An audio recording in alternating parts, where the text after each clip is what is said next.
Hi hello ನಮಸ್ತೆ ವೀಕ್ಷಕರೇ, PR ಅಕಾಡೆಮಿಗೆ ಸ್ವಾಗತ. ನೀವೇನಾದರೂ ಸರ್ಕಾರಿ ಹುದ್ದೆಯನ್ನ ಹುಡುಕ್ತಾ ಇದ್ದೀರಾ ಅಂತ ಹೇಳಿದ್ರೆ ತಿಂಗಳಿಗೆ 1,40,000 ರೂಪಾಯಿಗಳಕ್ಕಿಂತ ಜಾಸ್ತಿ ಸಂಬಳ ಸಿಗುವಂತಹ ಕೆಲಸದ ಡೀಟೇಲ್ಸ್ನ ತಗೊಂಡ್ಬಂದಿದ್ವಿ.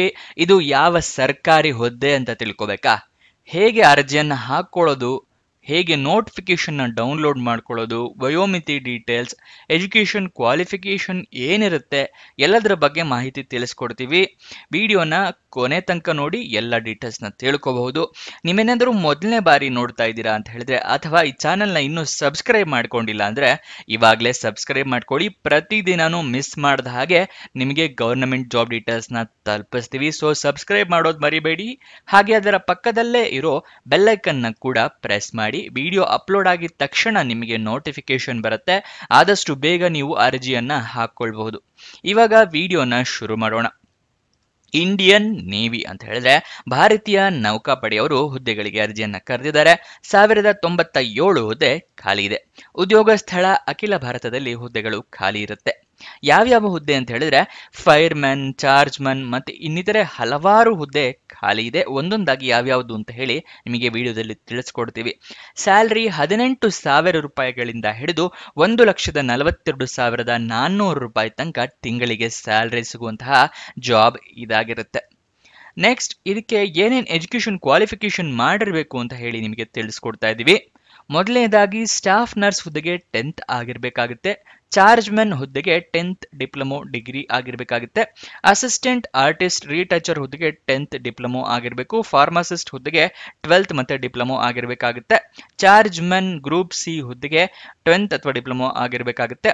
ನೆಕ್ಸ್ಟ್, ಸ್ಟೋರ್ ಸೂಪರಿಂಟೆಂಡೆಂಟ್ ಹುದ್ದೆಗೆ ಡಿಗ್ರಿಯನ್ನ ಮಾಡಿರಬೇಕು. ಫೈರ್ ಇಂಜಿನ್ ಡ್ರೈವರ್ ಹುದ್ದೆಗೆ 12th ಪಾಸ್ ಆಗಿರಬೇಕು. ಫೈರ್ಮನ್ ಹುದ್ದೆಗೆ 12th ಆಗಿರಬೇಕಾಗುತ್ತೆ. ಸ್ಟೋರ್ ಕೀಪರ್ ಅಥವಾ ಆರ್ಮಮೆಂಟ್ ಅಂತ ಏನು ಹೇಳ್ತೀವಲ್ಲ ಆ ಹುದ್ದೆಗೆ 12th ಪಾಸ್ ಆಗಿರಬೇಕಾಗುತ್ತೆ. Civil motor driver ordinary grade ಹುದ್ದೆಗೆ 10th ಪಾಸ್ ಆಗಿರಬೇಕಾಗುತ್ತೆ. ಟ್ರೇಡ್ಸ್ಮನ್ ಮೇಟು, ಪೆಸ್ಟ್ ಕಂಟ್ರೋಲು, ಭಂಡಾರಿ, ಲೇಡಿ ಹೆಲ್ತ್ ವಿಸಿಟರ್ ಹುದ್ದೆಗೆ 10th pass ಆಗಿರಬೇಕಾಗುತ್ತೆ.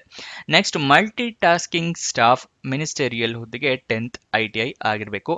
Multi tasking staff non industrial ಅಥವಾ ವಾರ್ಡ್ ಸಹಾಯಕಿ ಹುದ್ದೆಗೆ 10th ಆಗಿರಬೇಕಾಗುತ್ತೆ. ನಾನ್ ಇಂಡಸ್ಟ್ರಿಯಲ್ ಇದಿಷ್ಟು multi tasking staff. So just ಯಾವ ಡಿಪಾರ್ಟ್ಮೆಂಟ್ ಅಂತ ಹೇಳ್ತೀನಿ.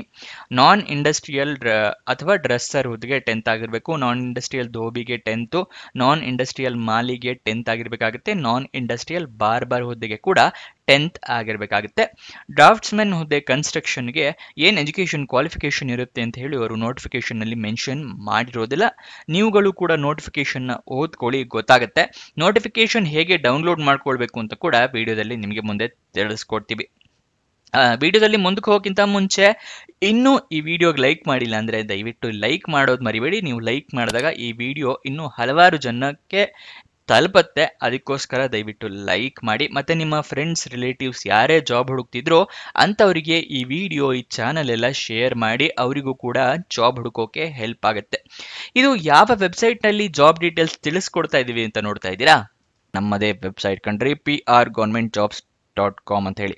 ಅಂದರೆ prgovtjobs.com ಅಂತ ಹೇಳಿ ನಿಮಗೆ ಹೊಸ ವೆಬ್ಸೈಟ್ನ ಕ್ರಿಯೇಟ್ ಮಾಡಿದ್ದೀವಿ. ಇದರ ಲಿಂಕು ಡಿಸ್ಕ್ರಿಪ್ಷನ್ ಮತ್ತು ಕಮೆಂಟ್ ಬಾಕ್ಸ್ನಲ್ಲಿ ಕೊಟ್ಟಿದ್ವಿ. ಏನಕ್ಕೆ ವೆಬ್ಸೈಟ್ ಕ್ರಿಯೇಟ್ ಮಾಡಿದ್ದೀವಿ ಅಂದರೆ ಯೂಟ್ಯೂಬ್ನಲ್ಲಿ 2 ರಿಂದ 3 ಜಾಬ್ ಡೀಟೇಲ್ಸ್ ತಿಳಿಸ್ಕೊಡ್ಬೋದು ಪ್ರತಿದಿನಕ್ಕೆ. ಆದರೆ ವೆಬ್ಸೈಟ್ ಕ್ರಿಯೇಟ್ ಮಾಡಿದರೆ ಪ್ರತಿದಿನಕ್ಕೆ ಹಲವಾರು ಜಾಬ್ ಡೀಟೇಲ್ಸ್ನ ತಿಳಿಸ್ಕೊಡ್ಬೋದು ಅಂತೇಳಿ ಕ್ರಿಯೇಟ್ ಮಾಡಿದ್ವಿ. ಇದನ್ನ ಸದುಪಯೋಗ ಪಡಿಸ್ಕೊಳ್ಳಿ. ಅದರ ಕಮೆಂಟ್ ಬಾಕ್ಸು ಅಥವಾ ಡಿಸ್ಕ್ರಿಪ್ಷನ್ ಇಂದ ಕ್ಲಿಕ್ ಮಾಡಿದ್ರೆ ಈ ರೀತಿ ಒಂದು ಪೇಜ್ ಓಪನ್ ಆಗುತ್ತೆ ನಮ್ಮ ವೆಬ್ಸೈಟ್ದು. ಇಲ್ಲಿ ಕರ್ನಾಟಕ ಗೌರ್ಮೆಂಟ್ ಜಾಬ್ಸು, ಇಲ್ಲಿ central government 10th pass 12th pass degree jobs, ಈ ಥರ ಹಲವಾರು ಕೆಟಗರಿಯ ಜಾಬ್ಸ್ ಇದೆ. ನಿಮ್ಮ ಎಜುಕೇಷನ್ ಕ್ವಾಲಿಫಿಕೇಷನ್ಗೆ ಯಾವ್ದು ಸೂಟ್ ಆಗುತ್ತೆ ನೋಡಿ ಅದನ್ನು ಕ್ಲಿಕ್ ಮಾಡ್ಕೊಳ್ಳಿ. ಸ್ಕ್ರೋಲ್ ಡೌನ್ ಮಾಡಿದ್ರೆ ಕನ್ನಡದಲ್ಲಿ ಕೂಡ ಬಟನ್ಸ್ಗಳನ್ನ ಕೊಟ್ಟಿದ್ದೀವಿ. ಕನ್ನಡ, ಇಂಗ್ಲೀಷ್ ಯಾವುದ್ರಲ್ಲಿ ಬೇಕಾದರೂ ಕ್ಲಿಕ್ ಮಾಡಬಹುದು. ಸ್ಕ್ರೋಲ್ ಡೌನ್ ಮಾಡಿದ್ರೆ ಇಲ್ಲಿ Karnataka government jobs, central government 10th pass ಜಾಬ್ಸ್ನ ಲಿಸ್ಟ್ಗಳನ್ನ ಕೊಟ್ಟಿದ್ದೀವಿ. ಇಲ್ಲಿ ಎಲ್ಲ ಲಿಸ್ಟ್ನ ನೋಡ್ಕೋಬೋದು. ಇಲ್ಲಿ ಸ್ಕ್ರೋಲ್ ಡೌನ್ ಮಾಡ್ಕೊಂಡು ನೋಡ್ಕೋಬಹುದು. ಮೊಬೈಲ್ನಲ್ಲಿ ಆಗಿದ್ರು ಅಷ್ಟೇ ಇದನ್ನು ಸ್ಕ್ರೋಲ್ ಡೌನ್ ಮಾಡಿದ್ರೆ ನಿಮಗೆ ಡೀಟೇಲ್ಸ್ ಸಿಗುತ್ತೆ. ಕೆಳಗಡೆ ಮೋರ್ ಜಾಬ್ಸ್ ಅಂತಿದೆಯಲ್ಲ, ಇದನ್ನು ಕ್ಲಿಕ್ ಮಾಡಿದ್ರೆ ಇನ್ನೂ ಹಲವಾರು ಜಾಬ್ಸ್ ಓಪನ್ ಆಗುತ್ತೆ. ಕರ್ನಾಟಕ ಗೌರ್ಮೆಂಟ್ ಇಂದು, ಸೆಂಟ್ರಲ್ ಗೌರ್ಮೆಂಟ್ ಮತ್ತು 10th ಪಾಸ್ ಜಾಬ್ಸ್ ಇಂದು ಹಲವಾರು ಜಾಬ್ಸ್ ಡೀಟೇಲ್ಸ್ ಓಪನ್ ಆಗುತ್ತೆ, ಅದನ್ನ ಪಡ್ಕೊಳ್ಳಿ ಯಾವ ಜಾಬ್ ಡೀಟೇಲ್ಸ್ ಬೇಕು ಅಂತ. ಆದರೆ ನೀವು ಕೇಳ್ಬೋದು, ಈ ವೆಬ್ಸೈಟ್ನಲ್ಲಿ ಜಾಬ್ ಡೀಟೇಲ್ಸ್ ಅಪ್ಲೋಡ್ ಆಗಿದ ತಕ್ಷಣ ನಿಮಗೆ ಹೇಗೆ ಗೊತ್ತಾಗತ್ತೆ ಅಂತ ಹೇಳಿದ್ರೆ, ನಾವು ನಿಮಗೆ ವಾಟ್ಸಪ್ ಮತ್ತು ಟೆಲಿಗ್ರಾಮ್ ಚಾನಲ್ನಿಂದ ಲಿಂಕ್ನ ಪ್ರೊವೈಡ್ ಮಾಡ್ತೀವಿ. ಸೊ ಅದನ್ನು ಫಾಲೋ ಮಾಡಿ. ಡಿಸ್ಕ್ರಿಪ್ಷನ್ನು ಮತ್ತು ಕಮೆಂಟ್ ಬಾಕ್ಸ್ನಲ್ಲಿ ಈ ಸೋಷಿಯಲ್ ಮೀಡಿಯಾ ಚಾನಲ್ಸ್ನ ಲಿಂಕ್ ಕೊಟ್ಟಿದ್ದೀನಿ ಡಿಸ್ಕ್ರಿಪ್ಷನ್ನಲ್ಲಿ. ಅಲ್ಲಿಂದ ಕ್ಲಿಕ್ ಮಾಡಿದ್ರೆ ನೀವು ಟೆಲಿಗ್ರಾಮ್ನ ಜಾಯ್ನ್ ಆಗ್ಬೋದು, ಅಲ್ಲಿಂದನೇ ಕ್ಲಿಕ್ ಮಾಡಿ ವಾಟ್ಸಪ್ ಚಾನಲ್ನ ಕೂಡ ಜಾಯ್ನ್ ಆಗ್ಬೋದು. ಪ್ರತಿದಿನ ಜಾಬ್ ಡೀಟೇಲ್ಸ್ ಅಪ್ಲೋಡ್ ಆಗಿದ ತಕ್ಷಣ ಈ ಜಾಬ್ ಡೀಟೇಲ್ಸ್ ಅಪ್ಲೋಡ್ ಆಗಿದೆ, ಇದರ ಲಿಂಕ್ ಅಂತ ಹೇಳಿ ನಿಮಗೆ ಪ್ರೊವೈಡ್ ಮಾಡ್ತೀವಿ. ಮತ್ತು ಕೊನೆ ದಿನಾಂಕ ಹತ್ತಿರ ಬರ್ತಿದ್ದಾಗೆ ಈ ಜಾಬ್ಸ್ ಕೊನೆಗೊಳ್ತಾ ಇದೆ ಅಂತ ಹೇಳಿ ಅದರ ಲಿಂಕ್ ಕೊಡ್ತೀವಿ. ನೀವು ಆದಷ್ಟು ಬೇಗ ಅರ್ಜಿಯನ್ನು ಹಾಕೊಳ್ಳೋಕ್ಕೆ ಹೆಲ್ಪ್ ಆಗುತ್ತೆ. ವಾಟ್ಸಪ್ ಮತ್ತು ಟೆಲಿಗ್ರಾಮ್ನ ಜಾಯ್ನ್ ಆಗೋದು ಮರಿಬೇಡಿ. ಇವಾಗ ಇದರ ಅಪ್ಲಿಕೇಶನ್ ಫೀಸ್ ಏನಿರುತ್ತೆ ಅಂತ ವಿವರನ ತಿಳ್ಕೊಳ್ಳೋಣ.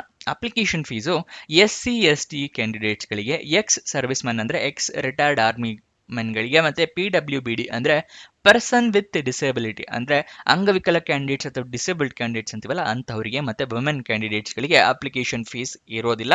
ಉಚಿತವಾಗಿ ಅರ್ಜಿಗಳನ್ನು ಹಾಕೋಬಹುದು. ಇನ್ನಿತರೆ ಎಲ್ಲ ಕ್ಯಾಂಡಿಡೇಟ್ಸ್ಗಳಿಗೂ 295 ರೂಪಾಯಿ ಅಪ್ಲಿಕೇಶನ್ ಫೀಸ್ ಇರುತ್ತೆ. ನೀವು ಈ ರಿಸರ್ವೇಷನ್ನ ಪಡ್ಕೋಬೇಕು ಅಂತ ಹೇಳಿದ್ರೆ SC/ST X service men PWD ಎಲ್ಲ ಅಂದರೆ ನಿಮ್ಮ ಹತ್ರ ಪ್ರಮಾಣ ಪತ್ರಗಳಿರಬೇಕಾಗತ್ತೆ, ಅಂದರೆ ಸರ್ಟಿಫಿಕೇಟ್ ಇರಬೇಕಾಗತ್ತೆ. SC/ST ಕ್ಯಾಟಗರಿ ಅವರಿಗೆ ಜಾತಿ ಪ್ರಮಾಣ ಪತ್ರವನ್ನು ಹೊಂದಿರಬೇಕಾಗುತ್ತೆ. ಎಕ್ಸ್ ಸರ್ವಿಸ್ ಮೆನ್ಗೆ ಎಕ್ಸ್ ಸರ್ವಿಸ್ ಮೆನ್ ಸರ್ಟಿಫಿಕೇಟ್ ಇರಬೇಕು. ಮತ್ತು PWD ಕ್ಯಾಂಡಿಡೇಟ್ಸ್ಗಳಿಗೆ ಡಿಸೇಬಿಲಿಟಿ ಸರ್ಟಿಫಿಕೇಟ್ ಅಂದರೆ ಅಂಗವಿಕಲತೆಯನ್ನು ಪ್ರೂವ್ ಮಾಡೋ ಪ್ರಮಾಣ ಪತ್ರ ಇರಬೇಕಾಗುತ್ತೆ. ಗೊತ್ತಾಯ್ತಲ್ವಾ? ನೆಕ್ಸ್ಟ್, ಆನ್ಲೈನ್ ಮುಖಾಂತರ ನೀವು ಅರ್ಜಿ ಶುಲ್ಕವನ್ನು ಪೇ ಮಾಡಬೇಕು. ಸೆಲೆಕ್ಷನ್ ಪ್ರೋಸೆಸ್ ವಿವರ ತಿಳ್ಕೊಳ್ಳೋದಾದ್ರೆ, ಕಂಪ್ಯೂಟರ್ ಬೇಸ್ಡ್ ಟೆಸ್ಟ್ ಇರುತ್ತೆ. ಅದಾದ ನಂತರ ನಿಮ್ಮ ಫಿಸಿಕಲ್ ಸ್ಟ್ಯಾಂಡರ್ಡ್ ಟೆಸ್ಟ್ ಅಥವಾ ಎಂಡೂರೆನ್ಸ್ ಟೆಸ್ಟ್ ಅಂತ ಏನು ಹೇಳ್ತೀವಲ್ಲ ಅದನ್ನ ಮಾಡ್ತಾರೆ. ಇದು ಯಾವ್ಯಾವುದಕ್ಕೆ ಇರುತ್ತೆ ಅಂತ ಹೇಳಿದ್ರೆ, ಫೈರ್ಮನ್ ಅಥವಾ ಫೈರ್ ಇಂಜಿನ್ ಡ್ರೈವರ್ ಹುದ್ದೆಗಳಿಗೆ ಮಾತ್ರ ಈ ಫಿಸಿಕಲ್ ಸ್ಟ್ಯಾಂಡರ್ಡ್ ಅಥವಾ ಎಂಡ್ಯೂರೆನ್ಸ್ ಟೆಸ್ಟ್ನ ಮಾಡಲಾಗುತ್ತೆ. ಬೇರೆ ಯಾವುದೇ ಹುದ್ದೆಗಳಿಗೂ ಈ ಟೆಸ್ಟ್ ಇರೋದಿಲ್ಲ. ನೆಕ್ಸ್ಟ್, ಡಾಕ್ಯುಮೆಂಟ್ ವೆರಿಫಿಕೇಷನ್ನ ಮಾಡ್ತಾರೆ. ಕಂಪ್ಯೂಟರ್ ಬೇಸ್ಡ್ ಟೆಸ್ಟ್ ಆದಮೇಲೆ ಬೇರೆ ಹುದ್ದೆಗಳಿಗೆ ಮೆಡಿಕಲ್ ಎಕ್ಸಾಮಿನೇಷನ್ ಮಾಡ್ತಾರೆ. ಅದಾದ ನಂತರ ನಿಮ್ಮನ್ನು ಇಂಟರ್ವ್ಯೂ ಮಾಡ್ತಾರೆ, ಸಂದರ್ಶನಕ್ಕೆ ಒಳಪಡಿಸ್ತಾರೆ. ಇದಿಷ್ಟು ಸೆಲೆಕ್ಷನ್ ಪ್ರೋಸೆಸ್ನ ವಿವರ ಆಗಿದೆ. ಇವಾಗ ಯಾವ್ಯಾವ ಹುದ್ದೆಗೆ ಎಷ್ಟೆಷ್ಟು ಸ್ಯಾಲರಿ ಅಂತ ಹೇಳಿ ಸ್ಪೆಸಿಫಿಕ್ ಆಗಿ ತಿಳ್ಕೊಳ್ಳೋಣ. ಸ್ಟಾಫ್ ನರ್ಸ್ ಹುದ್ದೆಗೆ 44,900ರಿಂದ ಹಿಡಿದು 1,42,400 ರೂಪಾಯಿ ಇರುತ್ತೆ. ಮತ್ತೆ ಚಾರ್ಜ್ ಮನ್ ಗ್ರೂಪ್ ಬಿ ಹುದ್ದೆಗೆ ಮತ್ತೆ ಅಸಿಸ್ಟೆಂಟ್ ಆರ್ಟಿಸ್ಟ್ ರೀಟಚರ್ ಹುದ್ದೆಗೆ 35,400 ರೂಪಾಯಿಂದ ಹಿಡಿದು 1,12,400 ರೂಪಾಯಿ ಸ್ಯಾಲರಿ ಇರುತ್ತೆ. ಫಾರ್ಮಸಿಸ್ಟ್ ಹುದ್ದೆಗೆ ಮತ್ತೆ group C charge Mann group C ಹುದ್ದೆಗೆ 29,200 ರೂಪಾಯಿಂದ ಹಿಡಿದು 92,300 ರೂಪಾಯಿ ಸ್ಯಾಲರಿ ಇರುತ್ತೆ. ನೆಕ್ಸ್ಟ್, ಸ್ಟೋರ್ ಸೂಪರಿಂಟೆಂಡೆಂಟ್ ಹುದ್ದೆಗೆ 25,500 ರೂಪಾಯಿಂದ ಹಿಡಿದು 81,100 ರೂಪಾಯಿ. ಫೈರ್ ಇಂಜಿನ್ ಡ್ರೈವರ್ ಹುದ್ದೆಗೆ 21,700 ರೂಪಾಯಿಂದ ಹಿಡಿದು 69,100 ರೂಪಾಯಿಗಳಿರುತ್ತೆ. ನೆಕ್ಸ್ಟ್, ಫೈರ್ ಮ್ಯಾನ್ ಹುದ್ದೆಗೆ ಮತ್ತೆ ಸ್ಟೋರ್ ಕೀಪರ್ ಹುದ್ದೆಗೆ 19,900 ರೂಪಾಯಿಂದ ಹಿಡಿದು 63,200 ರೂಪಾಯಿ ಇರುತ್ತೆ. ಸಿವಿಲಿಯನ್ ಮೋಟಾರ್ ಡ್ರೈವರ್ ಆರ್ಡಿನರಿ ಗ್ರೇಡ್ಗೆ ಕೂಡ ಸೇಮ್ ಸ್ಯಾಲ್ರಿ ಇರುತ್ತೆ. ನೆಕ್ಸ್ಟ್, ನಿಮಗೆ ಯಾವ್ಯಾವ ಹುದ್ದೆಗೆ ಅಂದರೆ ಒಂದು 5 ಹುದ್ದೆಗೆ ಸೇಮ್ ಸ್ಯಾಲ್ರಿ ಇದೆ. ಅದಕ್ಕೋಸ್ಕರ ಎಲ್ಲದರ ಹುದ್ದೆ ನೇಮ್ ಹೇಳ್ಬಿಡ್ತೀನಿ, ಸ್ಯಾಲ್ರಿ ಕೊನೆಗೆ ಹೇಳ್ತೀನಿ. Tradesmen mate, pest control worker, ಭಂಡಾರಿ, lady health visitor, multitasking staff, ಎಲ್ಲ ಮಲ್ಟಿಟಾಸ್ಕಿಂಗ್ ಸ್ಟಾಫ್ ಹುದ್ದೆಗಳಿಗೂ ಸೇಮ್ ಇರುತ್ತೆ. ಎಷ್ಟು ಅಂತ ಹೇಳಿದ್ರೆ 18,000 ರೂಪಾಯಿಂದ ಹಿಡಿದು 56,900 ರೂಪಾಯಿ ತನಕ ಇರುತ್ತೆ ಸ್ಯಾಲ್ರಿ. ಗೊತ್ತಾಯ್ತಲ್ವಾ? ನೆಕ್ಸ್ಟ್, ಡ್ರಾಫ್ಟ್ಸ್ ಮೆನ್ ಕನ್ಸ್ಟ್ರಕ್ಷನ್ ಹುದ್ದೆಗೆ 25,500 ರೂಪಾಯಿಂದ ಹಿಡಿದು 81,100 ರೂಪಾಯಿಗಳಿರುತ್ತೆ. ಯಾವ್ಯಾವುದಕ್ಕೆ ಎಷ್ಟು ಸ್ಯಾಲ್ರಿ ಅಂತ ಹೇಳಿ ತಿಳ್ಕೊಂಡ್ರಿ. ಇವಾಗ ಅರ್ಜಿಯನ್ನ ಹೇಗೆ ಹಾಕ್ಕೊಳ್ಬೇಕು ಅನ್ನೋದರ ವಿವರ ತಿಳಿಸ್ಕೊಡ್ತೀನಿ. ನೀವು ಆನ್ಲೈನ್ ಮುಖಾಂತರ ಅರ್ಜಿಯನ್ನ ಹಾಕ್ಕೊಳ್ಬೇಕು. ಆನ್ಲೈನ್ ಹಾಕೋದಕ್ಕೂ ಮುಂಚೆ ನೋಟಿಫಿಕೇಶನ್ನ ಸಂಪೂರ್ಣವಾಗಿ ಓದ್ಕೊಳ್ಳಿ. ಏನಕ್ಕೆ ಅಂದರೆ ಏನೇನು ಎಲಿಜಿಬಿಲಿಟಿ ಕ್ರೈಟೀರಿಯಾ ಇದೆ ಅಂತ ತಿಳ್ಕೊಂಡ ನಂತರ ಅರ್ಜಿಯನ್ನ ಹಾಕಬೇಕು, ಅದಕ್ಕೋಸ್ಕರ. ನೆಕ್ಸ್ಟ್, ಆನ್ಲೈನ್ ಅರ್ಜಿಯಲ್ಲಿ ಇಮೇಲ್ ID, ಮೊಬೈಲ್ ನಂಬರ್ನ ಕರೆಕ್ಟಾಗಿ ಮೆನ್ಷನ್ ಮಾಡಿ. ಜಾಬ್ ಸಿಕ್ಕರೆ ಇಮೇಲ್ ಅಥವಾ SMS ಮುಖಾಂತರ ನಿಮಗೆ ಕನ್ಫರ್ಮ್ ಮಾಡ್ತಾರೆ. ಡಾಕ್ಯುಮೆಂಟ್ಸ್ನೆಲ್ಲ ರೆಡಿ ಇಟ್ಕೋಬೇಕು. ಯಾವ್ಯಾವುದು ಅಂತ ಹೇಳಿದ್ರೆ, ID ಪ್ರೂಫ್ಗೆ ಆಧಾರ್ ಕಾರ್ಡ್, ವೋಟರ್ ID ಅಥವಾ ಪಾನ್ ಕಾರ್ಡ್, ಏಜ್ ಪ್ರೂಫಿಗೆ SSLC ಮಾರ್ಕ್ಸ್ ಕಾರ್ಡ್, ಎಜುಕೇಷನ್ ಕ್ವಾಲಿಫಿಕೇಷನ್ಗೆ ಮಾರ್ಕ್ಸ್ ಕಾರ್ಡ್, ಸರ್ಟಿಫಿಕೇಟ್ಸ್ ಎಲ್ಲ ಇಟ್ಕೊಳ್ಳಿ. ಪಾಸ್ಪೋರ್ಟ್ ಸೈಜ್ ಫೋಟೋ ಇಟ್ಕೊಳ್ಳಿ. ಎಕ್ಸ್ಪೀರಿಯನ್ಸ್ ಇದ್ದರೆ ಎಕ್ಸ್ಪೀರಿಯನ್ಸ್ ಸರ್ಟಿಫಿಕೇಟ್ನ ಇಟ್ಕೊಂಡಿರಿ. ನೆಕ್ಸ್ಟ್, ನಿಮಗೆ ಅಪ್ಲಿಕೇಶನ್ ಲಿಂಕ್ ನೋಟಿಫಿಕೇಶನ್ ಎರಡು ಈಗಲೇ ಒಂದು ಕೆಲವೇ ಕ್ಷಣಗಳಲ್ಲಿ ನಿಮಗೆ ತಿಳಿಸ್ಕೊಡ್ತೀವಿ. ನೆಕ್ಸ್ಟ್, ಅಪ್ಲಿಕೇಶನ್ ಫೀಸ್ನ ನಿಮ್ಮ ಕೆಟಗರಿಯ ಪ್ರಕಾರ ಪೇ ಮಾಡ್ಕೊಳ್ಳಿ. ಎಲ್ಲ ಡಾಕ್ಯುಮೆಂಟ್ಸ್ನು ಸ್ಕ್ಯಾನ್ಡ್ ಕಾಪೀಸ್ ಇಟ್ಕೊಳ್ಳಿ, ಇಲ್ಲಾಂದರೆ ಮೊಬೈಲ್ನಲ್ಲೇ ಫೋಟೋ ತೊಗೊಂಡು ಇಟ್ಕೊಳ್ಳಿ. ಎಲ್ಲ ಡಾಕ್ಯುಮೆಂಟ್ಸ್ನು ಆನ್ಲೈನಲ್ಲಿ ಹಾಕೋದಕ್ಕೆ ಹೆಲ್ಪ್ ಆಗುತ್ತೆ. ಅಪ್ಲಿಕೇಶನ್ ಸಬ್ಮಿಟ್ ಮಾಡಿದ ನಂತರ ಅಪ್ಲಿಕೇಶನ್ ನಂಬರ್ ಅಥವಾ ರೆಫರೆನ್ಸ್ ನಂಬರ್ ಆ ಥರ ಏನಾದರೂ ಬಂದರೆ ನೀವು ಅದನ್ನು ಬರೆದಿಟ್ಕೊಳ್ಳಿ ಅಥವಾ ಸ್ಕ್ರೀನ್ಶಾಟ್ ತೊಗೊಂಡಿಟ್ಕೊಳ್ಳಿ, ನಿಮ್ಮ ಫ್ಯೂಚರ್ ರೆಫರೆನ್ಸ್ಗೆ ಬೇಕಾಗುತ್ತೆ. ಅಪ್ಲಿಕೇಶನ್ ಓಪನ್ ಆಗಿದ್ದು 5 ಜುಲೈಗೆ, ಕೊನೆಯ ದಿನಾಂಕ 18 ಜುಲೈಗೆ ಇರುತ್ತೆ. ಅದಷ್ಟರೊಳಗಡೆ ಅರ್ಜಿಯನ್ನು ಹಾಕ್ಕೊಳ್ಬೇಕು. ನೋಟಿಫಿಕೇಶನ್ ಡೌನ್ಲೋಡ್ ಮಾಡ್ಕೊಳ್ಳೋದು ತೋರಿಸ್ತಾ ಇದ್ದೀನಿ. ಹೋಮ್ ಪೇಜಿಂದನೇ ನಿಮಗೆ ತೋರಿಸ್ಕೊಡ್ತೀನಿ ಹೇಗೆ ಅಂತ ಹೇಳಿ. ಇಲ್ಲಿ ಸೆಂಟ್ರಲ್ ಗೌರ್ಮೆಂಟ್ ಜಾಬ್ಸ್ ಅಂತ ಇದೆಯಲ್ಲ, ಇಲ್ಲಿ ಸ್ಕ್ರೋಲ್ ಡೌನ್ ಮಾಡಿ. ಇಲ್ಲಿ ಸ್ಕ್ರೋಲ್ ಡೌನ್ ಮಾಡಿದ್ರೆ ಇಲ್ಲಿ ಇಂಡಿಯನ್ ನೇವಿ ಅಂತ ಇದೆ, ಗೊತ್ತಾಯ್ತಲ್ವಾ? ಅದು ನಿಮಗೆ ಸ್ಕ್ರೋಲ್ ಡೌನ್ ಮಾಡೋಕ್ಕೆ ಅವೆಲ್ಲ ಬರಲ್ಲ ಅಂತ ಹೇಳಿದ್ರೆ ತೊಂದರೆ ಇಲ್ಲ. ಸರ್ಚ್ ಬಾಕ್ಸ್ ಇದೆಯಲ್ಲ, ಇದರಲ್ಲಿ ಇಂಡಿಯನ್ ನೇವಿ ಅಂತ ಹೇಳಿ ಸರ್ಚ್ ಮಾಡಿ. ಇಂಡಿಯನ್ ನೇವಿ ಅಂತ ಸರ್ಚ್ ಮಾಡಿದಾಗ ಇಲ್ಲಿ ಮೇಲ್ನೇ ಫಸ್ಟ್ನೇ ಲಿಂಕ್ ಇದೆಯಲ್ಲ, ಅದನ್ನು ಕ್ಲಿಕ್ ಮಾಡಿ. ಕ್ಲಿಕ್ ಮಾಡಿದಾಗ ಈ ರೀತಿ ಪೇಜ್ ಓಪನ್ ಆಗುತ್ತೆ. ಇಲ್ಲಿ ಪೇಜಲ್ಲಿ ಸ್ಕ್ರೋಲ್ ಡೌನ್ ಮಾಡಿ ಫುಲ್ ಕೆಳಗಡೆ ಬನ್ನಿ. ಇಲ್ಲಿ ಕೆಳಗಡೆ ಬಂದಾಗ ನಿಮಗೆ ಅಫಿಷಿಯಲ್ ನೋಟಿಫಿಕೇಶನ್ PDF ಅಂತ ಹೇಳಿ ಪಕ್ಕದಲ್ಲಿ ನೀಲಿ ಕಲರ್ ಬಟನ್ ಕಾಣ್ತಿದೆಯಲ್ಲ, ಇದನ್ನ ಕ್ಲಿಕ್ ಮಾಡಿದ್ರೆ ನಿಮಗೆ ನೋಟಿಫಿಕೇಶನ್ ಓಪನ್ ಆಗುತ್ತೆ. ಇದನ್ನ ಡೌನ್ಲೋಡ್ ಕೂಡ ಮಾಡ್ಕೊಳ್ಬಹುದು ನೀವು, ಗೊತ್ತಾಯ್ತಲ್ವ? ಅದ್ರ ಕೆಳಗಡೆ ನಿಮಗೆ ಶಾರ್ಟ್ ನೋಟಿಫಿಕೇಶನ್ ಕೂಡ ಇದೆ, ಸೇಮ್ ಅದನ್ನು ಕೂಡ ಕ್ಲಿಕ್ ಬಟನ್ನ ಕ್ಲಿಕ್ ಮಾಡ್ಬೋದು. ನೆಕ್ಸ್ಟ್ ಅಪ್ಲಿಕೇಶನ್ ಆನ್ಲೈನ್ ಅಂತಿದೆಯಲ್ಲ, ಇದು ಅಪ್ಲಿಕೇಶನ್ನ ವೆಬ್ಸೈಟ್ ಆಗಿರುತ್ತೆ. ಆನ್ಲೈನ್ ಲಿಂಕ್ ಕ್ಲಿಕ್ ಹಿಯರ್ ಅಂತಿದೆಯಲ್ಲ, ಇದನ್ನು ಕ್ಲಿಕ್ ಮಾಡಿದ್ರೆ ಅಪ್ಲಿಕೇಶನ್ ವೆಬ್ಸೈಟ್ ಓಪನ್ ಆಗುತ್ತೆ. ಅಲ್ಲಿ ನಿಮ್ಮ ಎಲ್ಲ ಡೀಟೇಲ್ಸ್ನ ಫಿಲಪ್ ಮಾಡಿ ಅಪ್ಲಿಕೇಶನ್ನ ಸಬ್ಮಿಟ್ ಮಾಡ್ಬೋದು. ಅಫಿಷಿಯಲ್ ವೆಬ್ಸೈಟ್ ಅಡ್ರೆಸ್ ಬೇಕು ಅಂದರೆ joinindiannavy.gov.in ಇದು ಅಫಿಷಿಯಲ್ ವೆಬ್ಸೈಟ್ನ ಅಡ್ರೆಸ್ಸು. ಅಫಿಷಿಯಲ್ ವೆಬ್ಸೈಟಿಂದ ಕೂಡ ನೀವು ಜಾಬ್ ಡೀಟೇಲ್ಸ್ ತಿಳ್ಕೊಳ್ಬಹುದು. ಇವಾಗ ಯಾವ್ಯಾವ ಹುದ್ದೆ ಎಷ್ಟೆಷ್ಟು ಖಾಲಿ ಇದೆ ಮತ್ತು ಏನೇನು ವಯೋಮಿತಿ ಅಂತ ಹೇಳಿ ತಿಳಿಸ್ಕೊಡ್ತೀವಿ, ನೋಡ್ಕೊಳ್ಳಿ. ಫಸ್ಟ್ ಮೊದಲನೇದಾಗಿ ಸ್ಟಾಫ್ ನರ್ಸ್ ಹುದ್ದೆ 1 ಖಾಲಿ ಇದೆ, 45 ವರ್ಷ ಮ್ಯಾಕ್ಸಿಮಮ್, ಮಿನಿಮಮ್ 18 ವರ್ಷ. ಚಾರ್ಜ್ಮನ್ ಗ್ರೂಪ್ ಬಿ ಹುದ್ದೆ 227 ಖಾಲಿ ಇದೆ, 18ರಿಂದ 30 ವರ್ಷ. ಆರ್ಟಿಸ್ಟ್ ಅಸಿಸ್ಟೆಂಟ್ ರೀಟಚರ್ ಹುದ್ದೆ 2 ಖಾಲಿ ಇದೆ, 20ರಿಂದ 35 ವರ್ಷ. ಫಾರ್ಮಸಿಸ್ಟ್ 6 ಖಾಲಿ ಇದೆ, 18ರಿಂದ 27 ವರ್ಷ. ಚಾರ್ಜ್ಮನ್ ಗ್ರೂಪ್ ಸಿ ಹುದ್ದೆ 1 ಖಾಲಿ ಇದೆ, 20ರಿಂದ 35 ವರ್ಷ. ಸೂಪರಿಂಟೆಂಡೆಂಟ್ ಹುದ್ದೆಗೆ 8 ಖಾಲಿ ಇದೆ, 18ರಿಂದ 25 ವರ್ಷ. ಫೈರ್ ಇಂಜಿನ್ ಡ್ರೈವರ್ ಹುದ್ದೆ 14 ಖಾಲಿ ಇದೆ, 18ರಿಂದ 27. ಫೈರ್ ಮ್ಯಾನ್ ಹುದ್ದೆ 9 ಖಾಲಿ ಇದೆ, 18ರಿಂದ 27. Next store keeper, civilian motor driver ordinary grade ಒಂದೊಂದೇ ಹೇಳ್ಬಿಡ್ತೀನಿ. ಇದಕ್ಕೆ ಸ್ಟೋರ್ ಕೀಪರ್ 176 ಖಾಲಿ ಇದೆ, civilian motor driver ordinary grade ಹುದ್ದೆ 117 ಖಾಲಿ ಇದೆ. ಟ್ರೇಡ್ಸ್ಮನ್ ಮೇಟ್ ಹುದ್ದೆ 207 ಖಾಲಿ ಇದೆ. ಪೆಸ್ಟ್ ಕಂಟ್ರೋಲ್ ವರ್ಕರ್ 53 ಖಾಲಿ ಇದೆ. ಭಂಡಾರಿ ವರ್ಕರ್ 1 ಖಾಲಿ ಇರುತ್ತೆ. ಇದಿಷ್ಟಕ್ಕೂ ಕೂಡ 18ರಿಂದ 25 ವರ್ಷ ವಯೋಮಿತಿ. ಲೇಡಿ ಹೆಲ್ತ್ ವಿಸಿಟರ್ ಹುದ್ದೆ 1 ಖಾಲಿ ಇದೆ, 45 ವರ್ಷ.